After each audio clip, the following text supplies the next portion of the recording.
귀한 찬양 감사합니다. 우리 이 시간 함께 나누실 말씀 사도행전 9장 1절에서 22절까지 말씀입니다. 사도행전 9장 1절에서 22절까지 말씀 저랑 한 절씩 교독하도록 하겠습니다.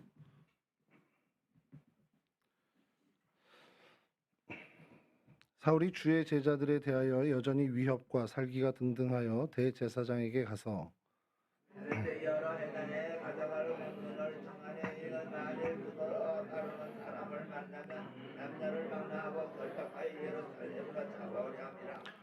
사울이 길을 가다가 다메섹에 가까이 이르더니 호련히 하늘로부터 빛이 그를 둘러 비추는지라. 아니야 그려져 그 중에 소리가 있어 이르시되 사울아 사울아 네가 어찌하여 나를 박해하느냐 하시거든. 대답하되 주여 누구시니까? 이르되 나는 네가 박해하는 예수라. 그는 일어나 시내로 들어가라 내가 행할 것을 내게 이를 자가 있느니라 하시되 같이 가던 사람들은 소리만 듣고 아무도 보지 못하여 말을 못하고 서 있더라. 별이 땅에서 일어나 눈을 떴으나 아무것도 보지 못하고 사람의 손에 걸려 다메섹으로 들어갔어. 사흘 동안 보지 못하고 먹지도 마시지도 아니하니라.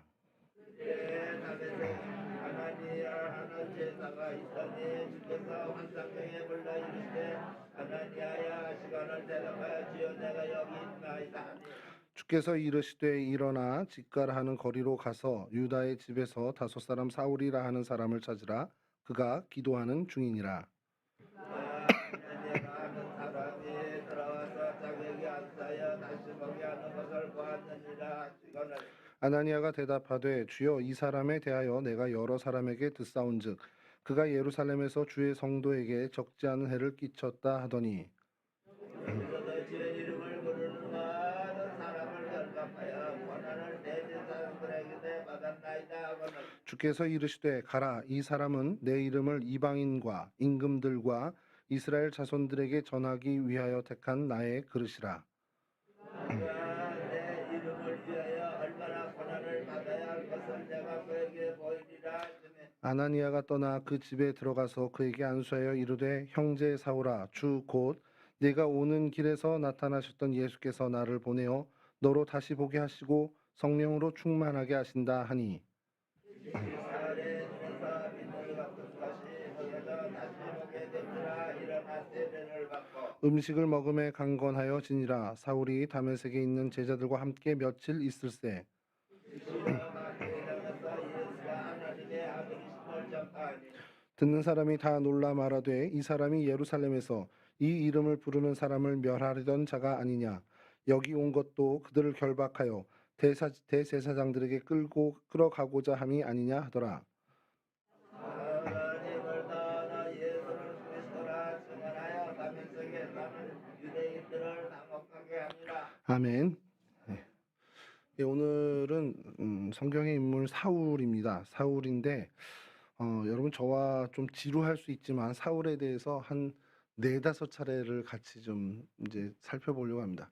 그만큼 사울에 대해서 저희가 살펴볼 것이 너무 방대해서 그것을 한 세 번, 네 번 갖고도 좀 부족할 것 같다는 생각이 듭니다. 그래서 이 사순절 기간 동안 이 수요일에는 3월 마지막에 우리 방강일 전사님 설교를 제외하고는 아마 우리 좀 사울에 대해서 그리고 또 이제 바울로 바뀌게 되는 그 바울에 대해서 좀 저희가 말씀을 나누지 않게 될까라는 생각을 좀 해보게 되는데요. 오늘 성의 수요일 또 제 수요일에 좀 고민이 많았습니다. 성경에 어느 인물을 이렇게 좀 살펴봐야 또 좀 그래도 이 성의 수요일에 취지에 좀 비슷하게 맞을까라는 고민을 했는데 제가 믿음도 없고 뭐 이러다 보니까 도저히 떠오르지가 않는 거예요. 그래서 원래 준비했던 그냥 사울에 대해서 좀 해보자 했는데 사실은 사울에 대해서 요 앞에 좀 이야기를 좀 더 해볼 생각이 있었습니다. 근데 이 부분을 가지고 이렇게 다메섹 도상에서 주님을 만나게 된 사울의 이야기를 저희가 함께 나누면 그래도 우리가 사순절을 시작하는 이 시점에 우리의 마음을 다시 한번 좀 새롭게 결단하는 계기가 되지 않을까라는 생각이 좀 들어서 이 말씀을 좀 준비하게 됐습니다. 여러분 우리가 잘 아는 사울은 바울이 되기 전의 이름입니다. 뭐 제가 어릴 때 그냥 교회 학교에서 배운 것은 사울은 큰 자, 바울은 작은 자 뭐 이렇게 되는데 사실 아주 사전적인 의미로는 그렇게 맞지는 않는데 그냥 이렇게 의역한다라고 죠 우리가 그렇게 얘기할 때는 또 그 얘기가 얼추 맞을 수 있기 때문에 그냥 우리가 사울은 큰 자, 바울은 작은 자 이렇게 생각해도 크게 문제는 되지 않는 정말 그렇게 생각해도 무방한 어떤 해석일 수 있습니다. 여하튼 이 사울이라는 사람이 베냐민 지파에서 이름이 왜 사울로 불려졌을까? 이거는 좀 우리가 좀 한 번은 좀 여러분들에게 말씀을 좀 드리고 싶었던 것이 유대 사람들이 이름을 지을 때 조상 중에 우리 지파에 있는 조상 중에 위대한 사람의 이름을 좀 따는 경우가 많습니다. 그게 이제 그들의 문화예요. 그럼 여러분 얼핏 생각하면 사울이라는 이름은 누구겠습니까? 당연히 예 이스라엘 초대 왕 사울일 겁니다. 근데 우리가 잘 알잖아요. 사울의 얘기를 우리 새벽에도 지금 계속 담임 목사님 설교 통해서 우리가 사울 왕에 대해서 듣고 있는데 사울 왕이 뭐 처음에는 하나님의 마음에 들어서 왕으로 올려지긴 했지만 그가 정말 왕위에 있을 때 하나님에게 좀 어떻게 보면은 하나님을 우선순위로 두지 않은 삶을 살다가 이제 왕위를 뺏기게 된 사실은 좀 결과적으로는 비참한 인물이 됐습니다. 그럼 우리가 예를 들어서 우리 자녀에게 이름을 붙일 때 사울이라는 이름을 붙여주고 싶을까요? 저는 이제 그게 되게 의문이었거든요. 그래서 좀 이 부분에 대해서 좀 오래 좀 고민을 했던 경험이 있습니다. 기억이 있는데 가만히 생각해 보니까 요즘 되는 일들 우리가 우리나라 역사에서 예전에 있었던 인물들에 대해서 평가를 할 때 '그 사람이 어떤 사람이었어.'라는 어떤 단편적인 하나만 가지고 한다면 '가능할 수도 있겠구나.'라는 생각이 드는 거예요. 그러니까 무슨 얘기냐면 사울 왕이 초대 이스라엘 왕이잖아요. 그게 세월이 한참 지나서 정말 많은 세월이 지나면 그의 과오들은 사실은 좀 희석이 되고요. 그냥 그의 이스라엘 초대 왕, 위대한 왕정 시대를 열었던 초대 왕 이것만이 좀 부각이 된다라는 겁니다. 우리가 조선 시대의 왕을 보면 그렇죠. 태조를 얘기할 때나 뭐 세조를 얘기할 때나 어떤 그들의 업적은 되게 우리가 좀 많이 이야기하는데 사실 그들의 과오에 대해선 특별히 관심 갖고 보지 않는 한 그렇게 좀 얘기가 이렇게 되지 않습니다. 그러니까 좀 그렇게 드러나지 않는데 그러다 보니 이 베냐민 지파에서도 자녀들을 낳고 위대한 자신들의 조상의 이름을 붙일 때 사울은 그냥 그 과오는 다 잊혀진 채로 어 그 이스라엘 초대 왕 이런 어떤 위대한 업적만 되었다는 거죠. 그럼 그만큼 훌륭한 사람이 되기를 바라는 마음으로 이 사울에게 이름을 이렇게 부모가 지어줬을 거라는 겁니다. 근데 그 이름에 걸맞게 이는 당시에 어떻게 보면은 최고의 어떤 그 학문도 또 어떤 모든 명예도 어떤 최고의 수준으로 살았던 사람입니다. 어 그래서 사울에 대해서 좀 뭐 이렇게 성경 사전이나 이렇게 찾아보면 너무 방대해요. 사울에 대해서는 그러니까 바울에 대해서는 참 정말 많은 것들이 있는데 그래서 제가 좀 몇 가지 좀 오늘 이 주제와 좀 마련해서 좀 해볼 만한 것은 적어도 이 사람이 유대교 그러니까 예수 그리스도교 그러니까 기독교의 반대에 서 있는 유대교에 있어서만큼은 이 사람은 굉장히 탁월했던 사람이라는 겁니다. 뭐 바리새파로서도 뭐 마찬가지지만 가말리엘의 수하에 있었고 사내들인 공의회의 회원이었고요. 그리고 사도행전 7장 58절에 보면 첫 순교자인 스데반을 돌로 쳐 죽이는 현장에 있었던 사람입니다. 그러니까 현장에 있었다는 것이 어떤 의미를 갖는지는 우리가 좀 다시 좀 연구를 해 봐야 될 테지만 여하튼 스데반을 죽이는 일에 확실한 동참을 했던 사람이라는 것을 우리가 부정할 수는 없다는 거죠. 그러니까 이 사람은 적어도 유대교와 기독교의 어떤 대립에 있어서 유대교에 있어서는 대표 선수 같은 사람이었습니다.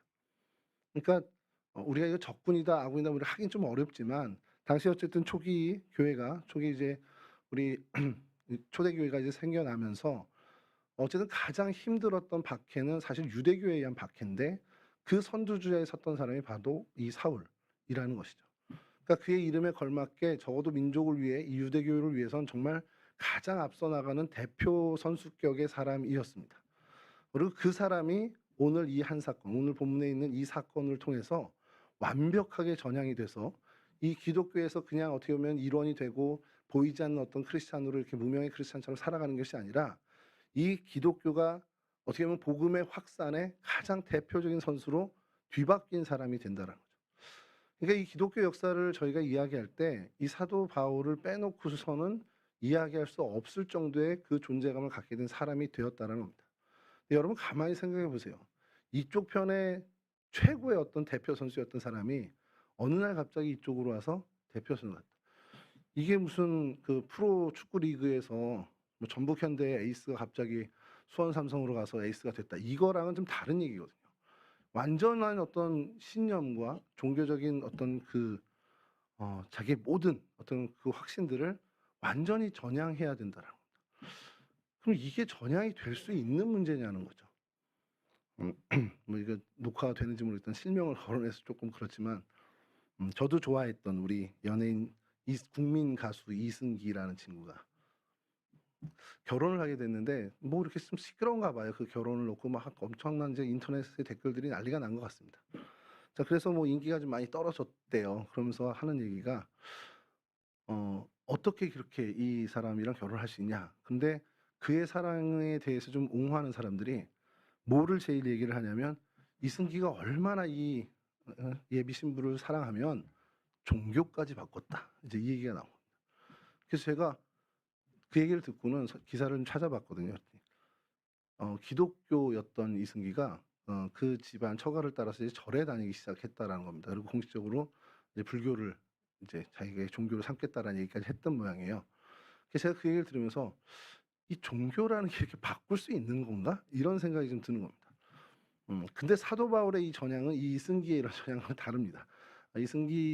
자꾸 이승기 하면 안 되는데 이승기가 가졌던 기독교의 어떤 것은 그냥 멤버십이었던 것 같아요. 그냥 그런 멤버십을 갖고 있다가 이제 저 불교의 멤버십으로 이제 간 거 정도로만 생각하는 거지. 그러나 당시에 이 유대교에 속해 있던 사도 바울의 그 신앙과 확신과 마음은 그냥 단순히 유대교의 멤버십을 갖는 정도 그런 게 아니라 유대교의 어떤 흥망성쇠를 위해서 자신의 모든 것, 생명까지도 내어 바친 사람이라는 겁니다. 그러니까 그런 열정을 가졌으니 예루살렘에서 다메섹까지 한 200여 킬로가 넘는 그 거리를 가서 색출해내서 잡아내겠다는 열정을 가졌던 사람이라는 겁니다. 여하튼 그런 어떤 배경을 갖고 있는 이 박해자 사울을 오늘 좀 이 그의 회심을 보면서 저희가 좀 교훈을 좀 얻고자 하는데요. 얼마 전에 뉴스를 제가 하나 보게 됐는데 올 여름 이제 기상에 대해서 좀 예측을 한 그 얘기인데 패널들이 나와서 얘기를 하는데 올겨울 기상이 여러분 예년 같았습니까? 올 겨울에 이 기온이 춥든지 아니면 좀 생각보다 따뜻하네 이렇게 가는 게 아니라 이 등락의 폭이 너무 심했다는 거예요. 따뜻할 땐 너무 따뜻하고 추울 땐 너무 혹독하고. 그래서 그게 왜 그러냐 그랬더니 결국엔 또 환경 파괴고 지구 온난화 때문이라는 얘기를 합니다. 그러면서 그 연장선상에서 올 여름에 예측을 하는 것이 굉장히 많은 자연재해가 있을 거라는 거예요. 그러니까 뭐 폭우든지 아니면 뭐 저온 현상이라든지 뭐 이런 어떤 아니면 아예 폭염이라든지. 근데 이제 뭐 장마나 어떤 이런 폭우들이 좀 많이 있을 거라고 예상을 하고 태풍의 피해가 좀 많을 거라고 그 패널이 얘기를 하는데요. 그러면서 그 재미난 것을 거기서 얘기하더라고요. 우리나라와 같은 위도에 있는 유럽을 비교하면서 그쪽은 그런 큰 수해가 없다라는 겁니다. 근데 올여름에는 생길지도 모른다 인제 그 얘기를 하려고 해서 그걸 갖다 놓았는데 그러면서 이제 그 태풍 피해에 대해서 좀 얘기를 하는 거예요. 우리나라 태풍 피해 그리고 그쪽의 태풍 피해 이렇게 하는데 저희는 태풍을 많게는 30여 번 적게는 한 20번 정도 저희가 해마다 그 태풍을 겪게 된다고 하는 거예요. 근데 그쪽은 태풍이 그 수의 뭐 10분의 1도 안 됩니다. 그런데 한 번 지나갈 때 그 피해가 우리가 생각하는 것보다 훨씬 더 피해를 입는다는 거예요. 같은 위도상의 유럽이나 이런 쪽이. 그래서 그것이 왜 그런가라고 하면서 그 분석을 하는 것이 우리나라는 이제 물이 좀 어떻게 보면은 우리나라는 좋은 편이긴 한데 유럽에 비해선 이렇게 땅에 물이 좀 부족한 편이랍니다. 같은 위도상에 있는 유럽 대륙은 그렇게 깊게 이렇게 파지 않아도 항상 이렇게 습해 있고 물이 좀 충분해서 나무들이 이렇게 뿌리를 깊게 내리지 않아도 물에 닿는다는 거예요. 물줄기에 닿는다는 거죠. 그러니까 나무들이 그냥 깊이 가 가지고 물을 차서 뿌리를 쫙 내릴 필요 없이 그런 어떤 비옥한 토지라는 겁니다. 그러다 보니까 태풍이 지나갈 때 우리나라 나무들은 깊게 뿌리를 내리다 보니까 어느 정도 강풍에는 견디는데 비슷한 강풍의 어떤 세기에 유럽에 심겨진 나무들은 많이들 이렇게 쓰러진다라는 거예요. 근데 그 얘기를 들으면서 제가 한편으로 좀 드는 생각이 있었습니다. '야 이건 굉장히 우리한테 시사하는 바가 크구나.' 그러면서 이제 그 패널들의 이야기가 지금 튀르키예 지진으로 넘어갔는데 이 지진을 이야기하는데도 비슷한 맥락의 이야기들을 이 사람이 나누는 거예요. 그러면서 요번에 재미난 것들 하나를 이제 소개를 하는데 여러분 그 요번에 튀르키예 지진에서 엄청난 피해가 났습니다. 터키 이제 옛날 터키 지금 튀르키예만 해도 2만 명 이상이 사망을 했는데 여러분 사망자가 단 한 명도 없는 도시가 요즘 화두에 올랐습니다. 그리고 영국 BBC에서 이것을 이제 취재를 해서 그게 지금 유튜브에 굉장히 많이 돌고 있는데 한 약 100여 킬로 정도 떨어져 있는 이 진원 그 지진 진앙지에서 100여 킬로 떨어져 있는 에르진이라는 도시가 있어요. 사망자도 제로고 무너진 건물은 뭐 이렇게 단순하게 좀 부서지거나 이렇게 모스크에 있는 첨탑 정도가 쓰러진 정도는 있는데 무너진 건물, 그러니까 무너졌어. 저 건물이 무너졌어라고 할 만한 건물은 단 한 채도 없었다라는 겁니다. 그러면서 그것을 이제 BBC가 분석을 해 나가는데 여기 있는 시장에 대해서 집중하는 거예요. 이 시장이 어떤 사람인지, 그러면서 그 시장의 시정 정책에 대해서 얘기를 하는데 그러니까 투르키예가 10여 년 전에 이런 지진을 좀 맛봤답니다. 그래서 그때 부랴부랴 건축법을 다 손을 봤다는 거예요. 새로 신축되는 건물뿐만 아니라 기존의 건물들도 보강을 하라는 거죠. 내진에 맞게끔 이제 그것을 하게끔 했다라는 겁니다. 그러니까 뭐 기존의 건물들이야 뭐 좀 한계가 있겠지만 새로 신축하는 건물 같은 경우는 뭐 그 규율에 따라 하면 내진의 어떤 그러니까 지진에 견디는 정도가 어느 정도 괜찮을 거라는 것이죠. 근데 터키 전역에 걸쳐서 이 법규가 잘 시행된 지역이 없다라는 겁니다. 그냥 그렇게 하던 대로 관행대로 그냥 지어지고 또 그렇게 유야무야 넘어갔다라는 거죠. 근데 이 에르진에 있는 이 도시의 시장이 뭐에 쓰였는지 모르지만 하여간 그거에 대해서 유별을 놨다라는 거예요. 다른 시정 정책은 모르겠는데 이 건축에 대해서 굉장히 까다롭게 하고 그리고 건설 회사랑도 싸우고 뭐 협박까지도 받고 그러면서 그랬겠죠. 상상을 좀 해보면 야 너만 뭐 우리 도시만 이러냐 너만 뭐 깨끗하냐 이런 아마 핍박이 있지 않았을까라는 생각을 좀 해요. 근데 그 법규를 하여간 정말 뭐에 빠진 사람처럼 완벽하게 지키려고 애를 썼고 그리고 6층 이상의 건물이 허가가 안 나는 지역이기 때문에 절대 허가를 안 해주고 많은 로비도 들어오고 했지만 그것을 당당히 좀 거부하고 했다는 겁니다. 그래서 어느 정도까지냐면 이제 경질 위기까지 간 거예요. 많은 사람들이 이 사람 더 시장으로 우리가 같이 할 수 없겠다라는 그런 지경까지 가게 됐는데 이번 지진이 터지면서 이 사람이 완전히 주목을 받게 된 겁니다. 그 지역에 내진 설계로 보강을 하고 내진 설계대로 그 법규대로 지은 건물들은 단 한 채도 무너지지 않았다는 거예요. 그러면서 이제 BBC에서 이제 그 얘기를 한 것을 이 패널들이 얘기를 어떻게 이야기를 옮겨가냐면 비슷한 지진의 강도가 일본에 있었던 95년의 고베 지진을 이야기합니다. 고베 지진은 일본에 있어서는 굉장히 큰 타격을 받은 지진이었습니다. 약 사망자가 5천 명 정도 발생했는데 이게 일본에 있어서는 굉장히 큰 사망자 수라는 거죠. 그전에도 이 정도의 어떤 사망자를 기록한 지진이 없었다라는 겁니다. 그리고 그것과 비슷한 지진을 또 하나 비교를 하는 것이 멕시코 지진이었는데 그때는 9,500여 명이 사망을 했다는 겁니다. 그리고 튀르키예 지진은 그것과는 조금은 다르지만 좀 더 이제 좀 강하다고 볼 수 있는 강도의 차이가 아니라 연속해서 오는 것 때문에 좀 다르다고 보긴 하는데 어쨌든 너무 큰 차이 2만 명의 사망자가 나왔다라는 것. 그러면서 그 지역의 에르진 도시를 또 얘기하면서 이게 우리에게 뭘 얘기하냐라는 거예요. 여러분 비슷한 강도의 지진에서 피해가 천지 차이가 나는 이유는 당연히 대비 정도입니다. 지진을 얼만큼 대비하느냐에 따라서 그 피해는 반비례해서 내려가겠죠. 지진에 대한 대비가 커지면 커질수록 피해는 반비례해서 적어질 수밖에 없습니다. 일본은 이 부분에 있어서 참으로 많이 앞서가 있고요. 또 많은 그런 경험과 시행착오 때문에 이 부분에 대해서는 정말 큰 강점을 갖고 있습니다. 만약에 같은 규모의 지진이 우리나라에서 일어난다 그러면 일본과 비교했을 때 훨씬 더 큰 피해를 받을 수밖에 없죠. 저희는 아직 그들의 대비만큼 해 나가지 못하기 때문입니다. 여러분 이것을 생각하면서 아까 그 말씀드린 같은 우리나라와 같은 위도의 유럽의 대륙에 있는 나무들을 한번 좀 생각해 보죠. 왜 태풍 피해가 그쪽은 우리보다 훨씬 더 적은 수의 태풍이고 바람의 풍속도 적을 텐데 한번 지나가는 태풍에서 우리보다 더 큰 피해를 입을까라고 생각한다면 그냥 나무만 비교해서 보면 나무들이 뿌리 내리는 것들이 완전히 다른 뿌리 자체가 다르다라는 거예요. 사시사철 항상 습하고 어떤 토양이 비옥하기 때문에 뿌리를 구태여 깊이까지 파고들 필요 없어도 나무는 실과를 맺을 수 있을 정도로 계속해서 그러니까 우리 성경에 있는 신약가에 심은 나무처럼 정말 가까이 물이 있기 때문에 그렇게 크게 뿌리 내리지 않아도 되는 그런 부분이 있다는 거죠. 근데 우리나라는 어떠냐는 거예요. 우리나라는 건기가 또 있고 또 뭐 우기 때는 뭐 물이 풍족하지만 건기 때는 물이 또 부족하고 그래서 수맥을 찾기 위해서 땅속 깊이 뿌리가 들어갈 수밖에 없다는 겁니다. 그러다 보니 강한 태풍에도 뿌리가 견고하다 보니 흔들리지 않게 되더라는 거죠. 우리나라에서도 뭐 이렇게 보면은 간혹 이제 태풍 때 나무가 이제 뿌리채 이제 송두리째 뽑혀 나가는 걸 좀 보게 되죠. 우리 뉴스에서도 봤고 저도 군대에서 이제 훈련소 때 실제로 좀 목격을 한 적도 있는데 그러면서 드는 생각이 그거예요. 같은 지역에 심겨졌고 같은 땅일 거 아니에요. 근데 어떤 나무는 견고히 그대로 서 있는데 어떤 나무는 뿌리째 뽑혔다. 그래서 생각이 든 게 '아 그럼 큰 나무들 이파리가 많고 붕성해서 그런 나무들이 뽑혔나?'라고 본다면 또 그것도 아닙니다. 더 큰 나무들은 또 안 뽑힌 것도 있고요. 더 작은 나무들은 또 뽑히는 경우도 있다라는 거죠. 그럼 결국 뭐냐? 뿌리를 얼만큼 견고히 내렸냐가 그것을 가늠하는 기준이 된다라는 겁니다.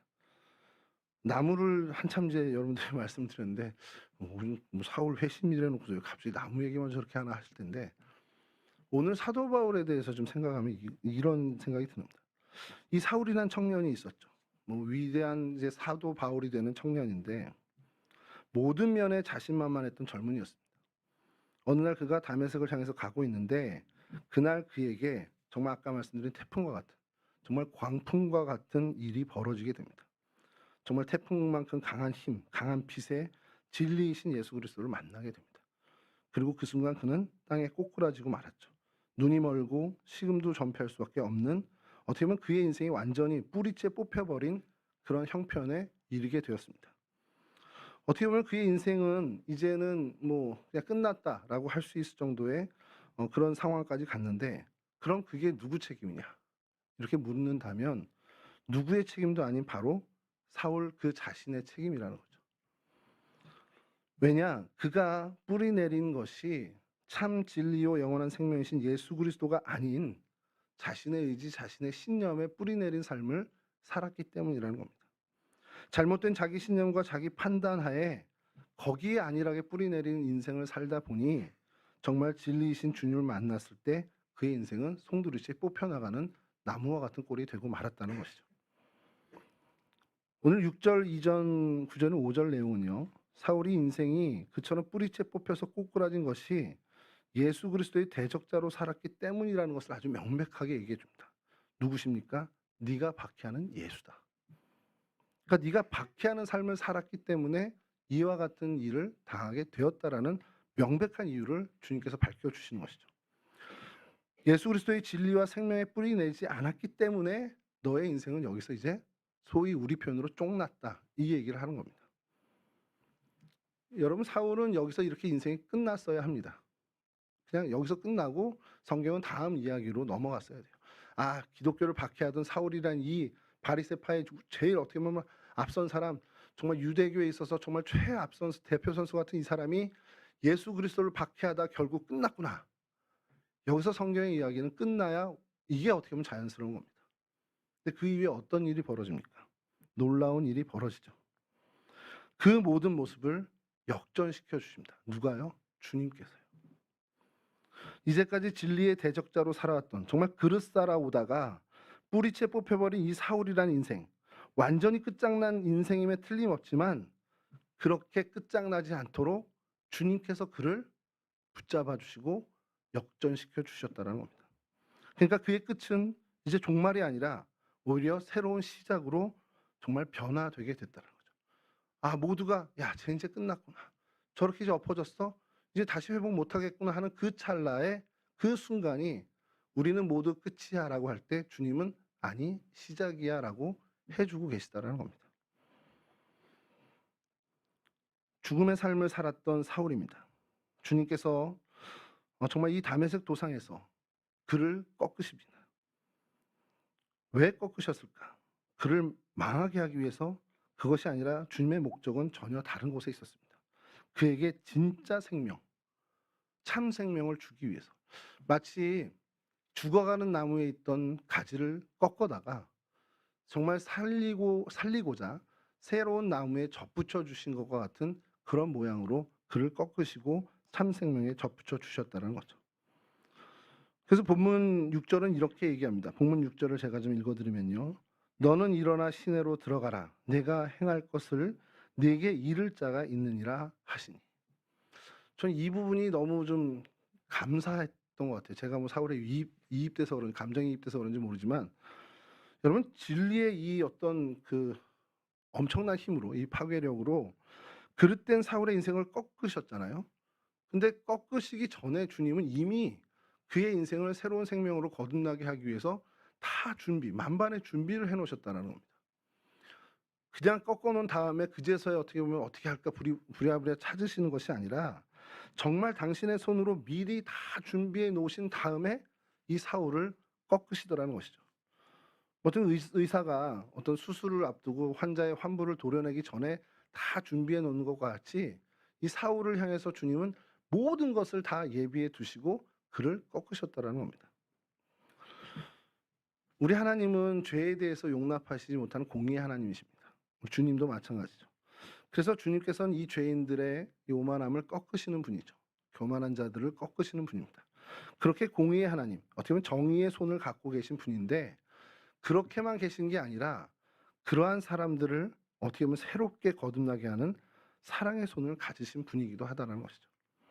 저는 이 사울의 사건을 보면서 정말 정의의 하나님, 공의의 하나님과 사랑의 하나님의 그 두 모습이 전혀 다른 것이 아닌 하나의 모습임을 주님께서 이 사건을 통해서 우리에게 보여주신다는 것을 깨닫게 됩니다. 죄인으로서 살던 사도 바울, 그러니까 사울이라는 청년을 주님은 정의의 손으로 꺾으시고 그를 새로운 사도 바울로 만들기 위해 사랑의 손으로 주님의 참 생명에 덧붙여 주셨다는 것이죠. 여러분 이 사건을 좀 기억하시면 그래 하나님은 우리의 삶 가운데 늘 정의와 사랑, 공의와 사랑을 늘 베푸시는 하나님이라는 것을 저희는 깨닫게 됩니다. 사도 바울의 인생에만 그랬겠습니까, 여러분? 오늘을 살아가는 저와 여러분들의 인생에 정말 하나님께서 공의의 하나님, 정말 우리가 죄의 길로 가는, 우리가 정말 잘못된 길로 갈 때 주님께서 얼마나 우리를 어떻게 보면은 징계하시면서까지 이렇게 주님의 바른 진리로 이끄셨습니까? 그때 그 손이 정확히 주님의 공의의 손만 작용하셨을까요? 그랬다면 우리는 다 이미 이 땅에서의 삶을 종식했겠죠. 그때 주님께서 우리를 끌어내시는 그 손은 공의뿐만 아니라 사랑의 손길도 동시에 역사했다는 것을 우리가 알게 된다는 겁니다. 자, 이 사건 이렇게 주님께서 사랑의 손으로 다시 한번 그에게 새로운 존재인 바울로 거듭날 수 있게 이끌으시는 그때에 오늘 8절과 9절은 이렇게 증거합니다. 사울이 땅에서 일어나 눈은 떴으나 아무것도 보지 못하고 사람의 손에 끌려 다메섹으로 들어가서 사흘 동안 보지 못하고 먹지도 마시지도 아니하니라. 저는 이 본문을 보면서 이제 그림을 그려보잖아요, 저희가. 그가 정말 아무것도 못해서 혼자 아무것도 못해서 누군가 그의 손을 잡고서 이제 시내로 끌고 들어갑니다. 인도에 갑니다. 근데 여러분 이가 지금 가는 곳이 다메섹으로 들어가고 있죠. 근데 여러분 9장 3절을 한번 읽어보면요. 9장 3절은 사울이 길을 가다가 다메섹에 가까이 이르더니 여러분 사울은요 이미 다메섹으로 들어가라는 이 주님의 명령이 있기 전에 이미 그의 목적지, 그의 행선지는 3절에서 보듯이 다메섹을 향하고 있었습니다. 그는 뭐 다시 무슨 주님이 이를 꺾으시고 새롭게 회복해서 눈을 멀게 하시고 해서 다메섹으로 새롭게 어떤 행선지가 바뀌어서 가는 게 아니라 이미 그전에도 다메섹을 향해 가고 있었습니다. 그렇게 3절에서도 사울은 다메섹을 향하고 있었고요. 앞서 보신 8절에서도 사람의 손에 끌려 다메섹으로 들어가는 8절에서도 다메섹으로 가고 있습니다. 그러니까 그 무슨 얘기냐? 그의 인생이 꺾여지기 이전이나 이후에나 그의 행선지는 여전히 다메섹이었어요. 이게 무슨 의미일까라는 것을 굉장히 좀 고민을 많이 했습니다. 그런데 여러분 목적지는 같지만 그 발걸음의 의미는 완전히 달라졌죠. 지금 다메섹을 향해서 가는 모습은 똑같습니다.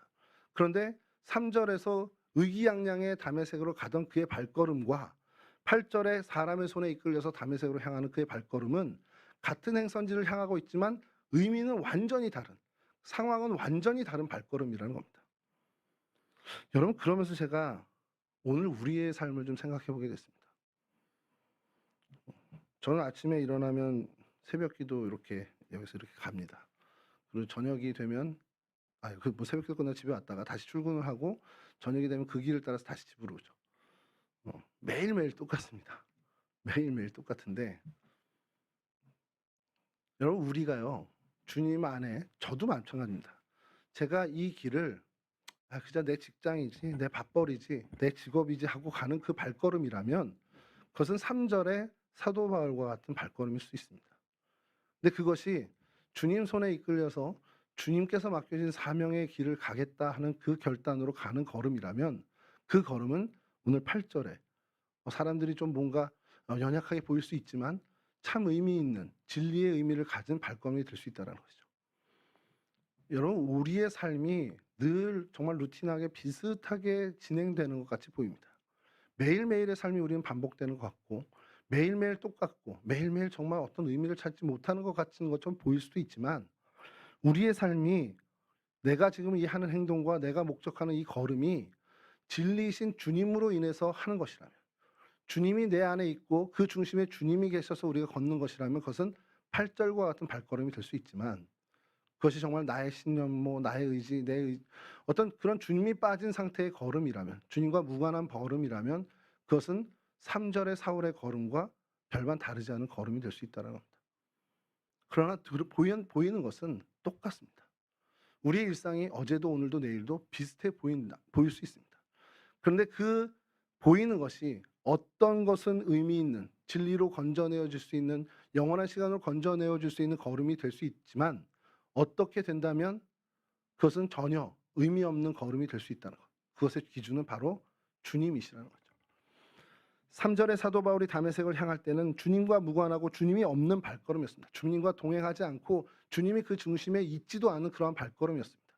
그러나 8 절의 그 다메섹을 향하는 걸음은 정말 주님이 함께 하시고 정말 밀접히 계시고 그 중심에 주님이 여전히 정말 왕처럼 좌정하시는 그 걸음일 때 그의 걸음은 의미를 갖게 되었죠. 우리의 삶도 마찬가지입니다. 매일매일의 일상이 똑같고 우리 매일매일의 일상이 그냥 하던 대로 다람쥐 쳇바퀴 돌아가는 거지만 그 중심에 주님이 계시고 주님이 함께 하신다면 그 모든 행동 하나하나는 정말 진리로 건져 올려지는 어떻게 보면 진정한 의미의 어떻게 보면 주님의 그 의미 있는 인생 그 시간이 되고요. 그렇지 않고 주님과 무관한 그냥 돌고 도는 세상이지라고 간다면 그것은 정말 버려지는 시간, 세월이 허비되는 그러한 시간이 될 수밖에 없다라는 사실입니다. 여러분 이 사도 바울을 보면서 제가 또 하나 느끼는 것은 9장 7절인데요. 요건 좀 제가 읽어 드릴게요. 같이 가던 사람들은 소리만 듣고 아무도 보지 못하여 말을 못하고 서 있더라. 여러분 사울이 죽음에서 생명으로 접붙여지는 어떻게 보면 이 순간에 그 역사의 현장에 사울 혼자만 있었냐? 그렇지 않습니다. 일행이 같이 있었다는 거예요. 근데 그 많은 일행이 같이 있었는데 그날 생명에 접붙여진 사람은 오직 사도 바울뿐이었다는 겁니다. 사울만 이 구원의 역사에 어떻게 보면 해당되는 사람이 되었다는 것이죠. 왜 그랬을까? 그 다른 사람들이 사울보다 더 악한 사람이었기 때문일까? 전혀 그렇지 않죠. 오히려 괴수 중의 괴수는 사울이었습니다. 어떻게 보면 이 악하기로 따진다면 더 악한 이 사울이 구원으로 초대받게 되었죠. 여러분 이것은 뭘로 설명할 수 없는 정말 은혜라고밖에 우리가 이야기할 수 없는 것인데 이 은혜라고밖에 설명할 수 없는 것이 사실 오늘 저희들에게도 해당된다는 것이죠. 여러분들이 얼만큼 어떻게 무엇을 했기 때문에 주님이 여러분들을 이 생명으로 이끌어 주셨고 여러분들의 매일매일의 일상을 어떻게 보면 의미 있는 시간으로 채워주시는 정말 주님께서 함께 해주시는 은혜를 주십니까? 내가 좀 뭔가 잘나서 내가 뭔가 하나님 앞에 헌신을 더해서 이게 아니라는 거죠. 우리는 우리 스스로를 잘 알잖아요. 내가 구원받기 위해서나 혹은 주님의 은혜를 얻기 위해서 무언가 제대로 한 것은 없습니다. 그러나 정말 주님께서 정말 그런 저에게 아무 조건 없이 주님께서 사랑을 베푸시고 은혜를 베푸셨다는 것이죠. 여러분 이 은혜를 이 사울이라는 청년은 그날 그 현장에서 그 은혜를 알게 됐고 그로 인해서 그의 인생은 완전히 다른 인생으로 정말 완전히 변혁된 인생으로 새롭게 출발하게 되었다는 것이죠. 오늘 우리 역시 아까도 말씀드린 것처럼 다메섹을 향해서 나가는 사람들입니다. 아침에 일어나 밥을 먹고 일을 하고 해가 지면 잠자리 들고 정말 겉으로 보면 매일 반복되는 그 삶을 살고 있죠. 여러분 그렇기 때문에 우리는 사울이 아닌 바울로 살아가야 되는 것을 매일매일 결단해야 됩니다. 그렇지 않는다면 우리는 늘 3절 말씀에 정말 내 의지와 내 뜻대로 길을 가는 사울의 삶을 살 수밖에 없다는 것이죠. 매일매일 나를 살피고 주님이 나와 함께 하시는지, 내가 주님의 그 은혜를 받은 사람답게 내가 지금 바른 선택을 하고 있는 것인지를 매일매일 점검하며 주님 앞에 나를, 그 말씀이신 주님 앞에 나를 계속 비추어 봐야 한다는 겁니다. 여러분, 그렇게 하는 것이 우리가 진리에 뿌리 내리는 삶을 사는 것이라고 할 수 있다는 것이죠. 바울의 삶의 의미가 정말 새로워진 그 변화 한가운데 주님이 계셨던 것처럼, 어떻게 보면 정말 한 손으로는 꺾고 한 손으로는 새롭게 살리시는 그 주님이 함께 하신 것처럼, 오늘 우리의 삶에도 한 손으로는 죄를 멀리하게끔 우리를 다그치시고 한 손으로는 우리를 사랑으로 보듬어 주시는 그 주님이 우리와 함께하고 계셔야 한다는 것이죠. 그런 주님과 함께하기 위해 우리는 날마다 날마다 우리의 삶을 정말 점검하고 매번 체크하는 삶을 살아야 한다는 겁니다. 여러분, 이런 은혜를 입은 저희들, 그럼 그런 은혜를 입은 사람다운 삶을 우리는 살아야 한다는 것이죠. 주님께서 안타까워하시는 것이 무엇일까? 우리를 향해서 가장 안타까운 것이 무엇일까? 은혜를 잊는 삶을 사는 것이 아닐까라는 생각을 해봅니다. 매일매일 그렇게 은혜를 주시고 우리의 인생 가운데 더할 나위 없는 은혜를 주셨음에도 불구하고 우리는 그 은혜를 받은 사람답게 사는 것이 아니라 그 은혜를 잊고 잃어버린 사람처럼 살 때가 너무도 많다라는 것이죠. 세상의 기준에 따라서, 세상에서 말하는 소위 성공이라는 그 틀을 따라서 쫓아가면서 주님과 무관한, 주님의 말씀의 정신과는 무관한 삶을 살 때에, 그런 삶을 바라보는 주님이 그 시선은 사울을 향한, 정말 다메섹을 향해 의기양양 가는 그 사울을 바라보는 눈으로 바라보실 수밖에 없을 것이라는 겁니다. 우리가 이 은혜를 정말 입은 사람답게, 정말 이 은혜를 소유한 사람답게 살기 위한다면, 정말 우리는 우리의 삶을 매일매일 점검하며 주님께서 나와 함께 하시는지를 항상 체크해야 한다는 것이죠.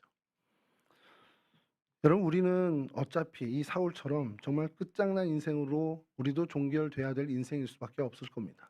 그러나 주님께서 이 사울을 바울로 건져내어 주신 그 사랑의 손으로 우리를 매일매일 건져내어 주고 계시죠. 사순절의 시작, 이 성회 수요일에 이 사순절에 도대체 우리는 뭘 좀 생각해 봐야 할까라는 것을 좀 고민하면서 말씀을 준비할 때 이 사울을 택하게 된 것이, 결국 이 공의와 사랑의 절정의 어떤 사건이 이 사도 바울의 다메섹 사건이라고 우리가 본다면, 그보다 더 절정의 사건은 십자가의 사건이라는 것이죠. 그 십자가의 사건이 하나님의 공의와 하나님의 사랑이 정말 함께 만나는, 함께 어우러진, 죄는 벌하여 멸하고 그 죄인은 건져내어 사랑으로 구원시켜 주시는 주님의 은혜가 있는 그 십자가를 우리가 묵상한다면, 우리 매일매일의 삶을 우리가 십자가와 무관하게 사는 것이 아니라 매일매일 그 십자가의 은혜를 붙잡고 살아가는 삶으로 살아야 한다는 것입니다. 매일매일 하나님 나를 공의로 정말 내 죄를 멀리하게끔 나를 돌보시고, 또 그 죄로 인해서 멸망받을 수밖에 없는 나를 정말 주님의 은혜 베풀어 주셔서 사랑으로 건져내어 주신 그 하나님의 은혜를 기억하는 그 매일매일을 이 40일을 좀 살아가야 되지 않겠냐라는 것이죠. 사순절에 무엇을 우리가 더 고민해야 되냐? 나를 위해서 핍박받으신 예수 그리스도의 고난에 대해서 어떻게 보면 묵상하고 그 고난에 감사하는 것도 중요하지만, 그 십자가의 은혜가 오늘 내게 주어진 은혜이고 오늘 내게 정말 적용되는 그 은혜라는 것을 매일매일 묵상하며 매일매일 결단하는 삶을 살아야 한다는 것이죠. 십자가의 은혜를 받은 사람답게 내가 정말 내게 하나님이 이 새 생명을 주신 하나님이시니까 그 은혜 밖에 나는 더 이상 사울로 사는 것이 아니라 정말 바울로 살아가야겠다는 결단을 매일 아침 눈 뜰 때마다 우리는 해나가는 이 사순절 기간을 보내야 되지 않겠냐라는 겁니다. 바울은 여전히 다메섹을 향하고 있지만 그는 그전과는 전혀 다른 의미의 걸음을 걷고 있었습니다. 사도행전으로 들어가는 그 첫 걸음을 걷고 있었죠. 주님의 사랑과 공의의 손에 이끌려서 다메섹으로 들어간 그 바울은 이제 그가 오히려 많은 사람들을 사랑과 공의로 건져내온 주의 도구가 되었습니다. 그 은혜를 받은 사람답게 정말 하나님이 기대하시는 그 기대 이상을 해낸 사람이 바로 이 사도 바울이라는 것이죠. 오늘 우리에게도 하나님은 그렇게 기대하고 계십니다. 이 사랑과 공의의 은총을 받은 너희들은 그럼 어떤 삶으로 다른 사람들을 유익하게 하고 다른 사람들을 위해서 살아가겠는가? 이 사순절에 정말 매일매일 아침마다 주님의 말씀을 묵상하시는 가운데 오늘도 내가 하나님의 공의와 사랑의 도구로서 하나님으로부터 쓰임받는 삶을 살기를 결단하는 그러한 삶을 살았으면 좋겠습니다. 매년 반복되는 사순절이지만 정말 그 반복되는 시간 속에서 반복되는 그 절기 속에 그래도 1년에 정말 이 기간만큼은 주님께서 내게 주신 그 은혜를 생각하고 그 은혜에 걸맞는 삶을 결단하는 그 은혜의 삶을 어떻게 보면 살아가는 훈련을 해보면 좋겠다는 것이죠. 2023년 이 사순절 이제 시작됩니다. 여러분 이 사순절 기간 동안에 정말 하나님과 더 가까워지시길 바라고 말씀이신 주님과 더욱더 동행하고 그래서 정말 그 말씀이신 주님이 기대하시는 그 삶의 이상의 모습을 정말 주님께서 우리를 향해 더할 나위 없이 좋았다라고 평가하실 수 있을 만큼의 그 인생을 살아가는 복된 이 2023년 사순절이 되기를 주님의 이름으로 간절히 축원합니다.